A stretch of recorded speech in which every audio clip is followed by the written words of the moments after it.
Have you ever looked at the person you love and thought, if I could just fix this one thing about them, we'd be perfect? It's a really common feeling, and it usually comes from a place of love, right? But what if that desire to help is actually the very thing holding your relationship back? Well, we're going to get into that today and talk about how we can shift from treating our partner like a project to building a real, genuine partnership. This thought right here. This is where it all starts. It's the little seed. And it feels so innocent, doesn't it? But this one simple idea, this little if only, can kick off a seriously frustrating cycle, turning what should be a partnership into a full-blown renovation project. So yeah, we call this the project mindset trap. And it is a trap, 100%, because it feels so well-intentioned. You truly believe you're helping, you're guiding, you're making things better. But in reality, this whole approach just stalls your relationship's growth. And as we're about to see, it usually does way more harm than good. This really lays it all out, doesn't it? It's the core conflict. On one side, you've got the project. The key words there, fixing, controlling, and stalling. That's where you get stuck. And on the other side, the partnership. What's that about? Understanding, accepting, and finally growing. You really have to make a choice between these two totally different ways of being with someone. And here's a really crucial point. This habit is regressive. It literally moves the relationship backward. Instead of building a deeper, more authentic connection, you get stuck in this endless loop of critique, resistance, and frustration for both of you. It kills the very intimacy you're trying so hard to create. Okay, so let's dig into a really big consequence of this mindset, the hidden power imbalance. This is that tricky spot where your caring crosses a line and starts to feel, well, a lot more like control. And that imbalance, it often turns into what's called a parent-child dynamic. So one person becomes the parent, the one who's always correcting, managing, the one who knows best. And that pushes the other person into the child role, the one who always needs fixing, who can't be trusted. And right there, the equality that a healthy partnership is built on just completely disappears. Now, if you're the fixer, this probably sounds familiar. It is exhausting. You're basically carrying the emotional weight of two people on your shoulders. You start to feel resentful because, hey, your efforts aren't working or they're not being appreciated, and it's a fast track straight to total burnout. And what about the person on the receiving end, the one being fixed?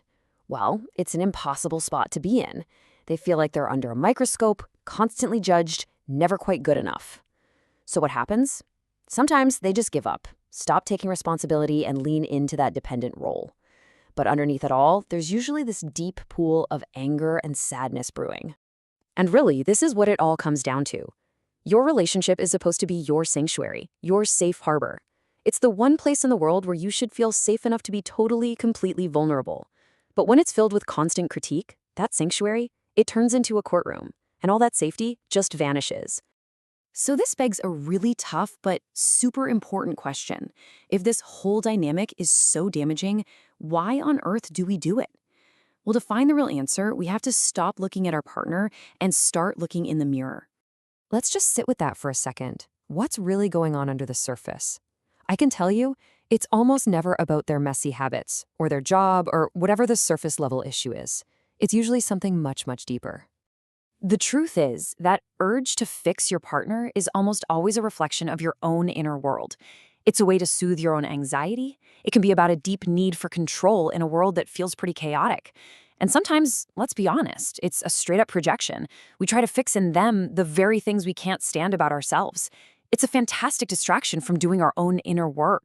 And for a lot of people, this pattern, you might call it a savior complex, it didn't just pop up in this relationship. It often goes way, way back to childhood. It might have been a survival skill, a way to feel needed or to get some sense of control by trying to fix a chaotic family situation or a parent. Okay, so the big question is, how do we stop this? How do we break this cycle? The good news is there's a way.